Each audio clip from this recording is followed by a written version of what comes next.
جناب آپ کو ملتان لے کر چلتے ہیں جہاں وزیر خارجہ مخدوم شاہ محمود قریشی میڈیا سے گفتگو کر رہے ہیں۔ عسکری حل دکھائی نہیں دیا، وہ گفت و شنید سے معاملات طے ہوں۔ پاکستان نے ہمیشہ ڈائیلاگ کو ترجیح دی ہے اور یہ ہمارا ایک کامن فیکٹر ہے۔ وہ چاہتے ہیں کہ وہاں تشدد ہے اور وائلنس میں ریڈکشن ہو، تو وزیر اعظم عمران خان صاحب نے اور میں نے ہمیشہ جتنے وفود سے ملاقات کی ہے، بات کی ہے، ہم نے یہی تلقین کی ہے کہ وائلنس کی reduction leading to ceasefire, تاکہ مکمل امن میں ہمیں آسانی ہو، اس طرف ہمیں بڑھنا ہے۔ وہ چاہتے ہیں کہ جو پیش رفت ہوئی ہے افغانستان میں، جو پچھلی کچھ دہائیوں میں ایک جمہوری روایات نے جنم لیا ہے، وہ برقرار رہیں، تو ہر پاکستانی جس کی سوچ ایک اسلامی جمہوریہ پاکستان کی ہے وہ اس سوچ سے مطابقت رکھتا ہے۔ تو مجھے ان کی جو سمت ہے اور پاکستان کی پالیسی ہے اس میں کوئی تضاد دکھائی نہیں دیتا، تو انشاءاللہ آنے والے دنوں میں ان سے انگیجمنٹ بھی ہوگی۔ اور میں نے جو امریکہ کے وزیر خارجہ بننے والے ہیں یا بن چکے ہیں اینتھنی بلنکن، ان کو خط بھی لکھا ہے، میں نے ان کے نیشنل سیکورٹی ایڈوائزر کو بھی خط لکھا ہے، اور پاکستان کی جو پالیسی کے خد و خال ہیں ان کے سامنے پیش کیے ہیں، and I am looking forward کہ آنے والے دنوں میں ان سے انشاءاللہ اس پر سیر حاصل گفتگو بھی ہوگی۔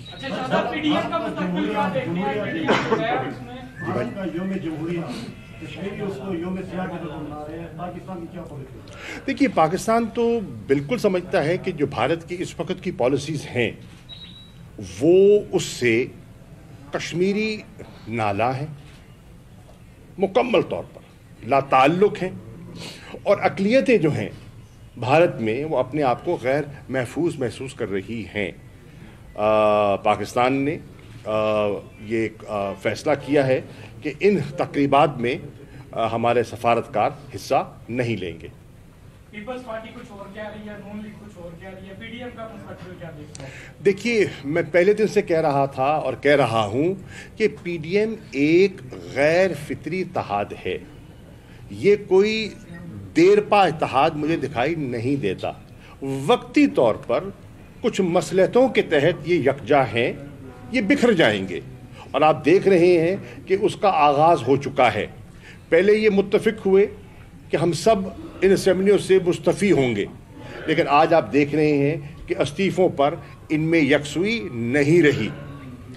پھر آپ نے دیکھا کہ یہ سب متفق ہوئے ایک 31 جنوری کو ایک لانگ مارچ کے اعلان پر، اور اب آپ دیکھ رہے ہیں کہ بلاول بھٹو زرداری نے جو ایک موقف اختیار کیا ہے، وہ کہہ رہے ہیں کہ ہمیں عدم اعتماد کی تحریک لانی چاہیے۔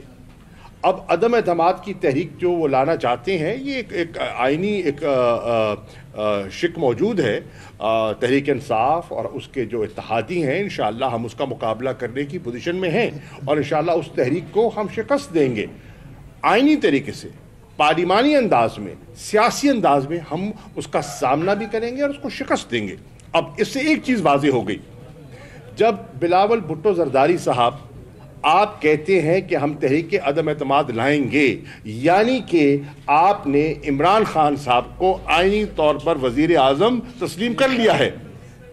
وزیر اعظم ہیں تو آپ ان کے خلاف لانا چاہتے ہیں نا، تو یہ آج یہ کہنا بند کر دیجئے کہ وہ سلیکٹڈ وزیر اعظم، وہ الیکٹڈ وزیر اعظم ہیں، اور پاکستان کی عوام نے انہیں الیکٹ کیا ہے، اور مسلم لیگ نون اور پیپلز پارٹی کی سوچ میں اور جے یو آئی کے اندر جو ایک تفریق دکھائی دے رہی ہے وہ پوری قوم کے سامنے ہے، شیرازہ بکھر رہا ہے۔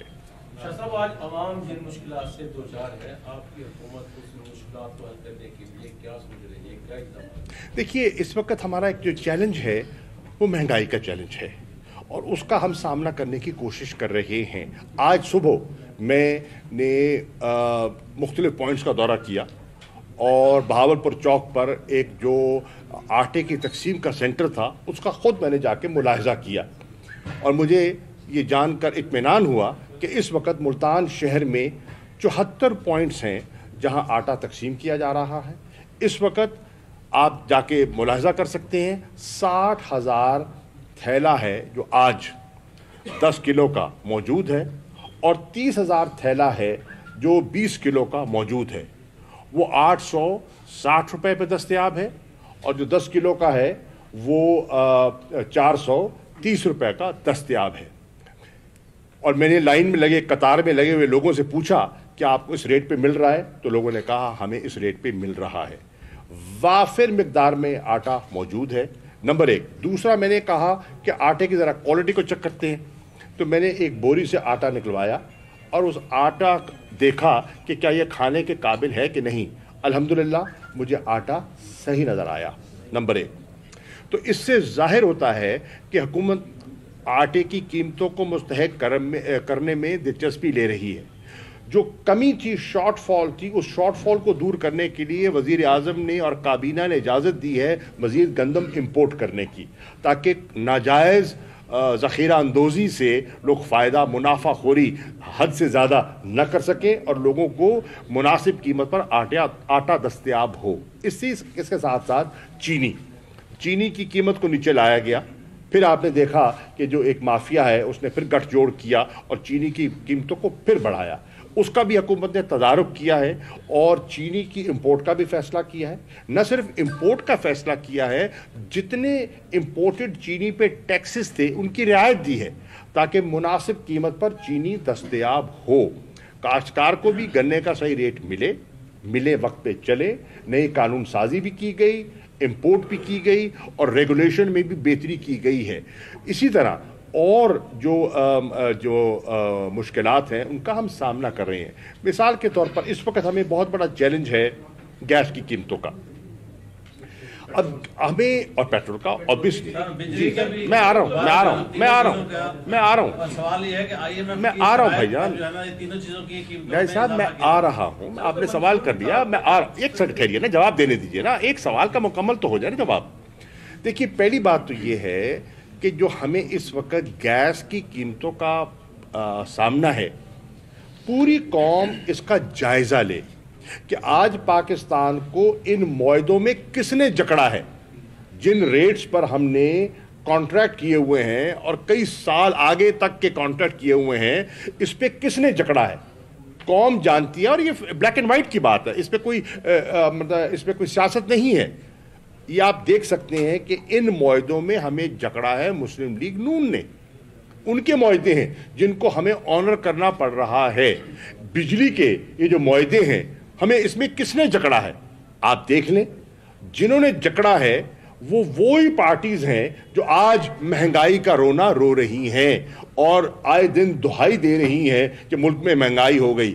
بھائی مہنگائی کی بنیاد تو آپ رکھ گئے ہیں، آپ کا جو بویا ہوا جو فصل ہے وہ ہم کاٹ رہے ہیں اور لوگ بھگت رہے ہیں، لیکن انشاءاللہ اب ایک بہتر منصوبہ بندی سے بتدریج ان چیزوں کو کنٹرول کرنے کا ایک پلان ہے، اور یہ جو ڈیمانڈ اور سپلائی کا جو گیپ ہے اس کو برج کرنے کا ارادہ ہے۔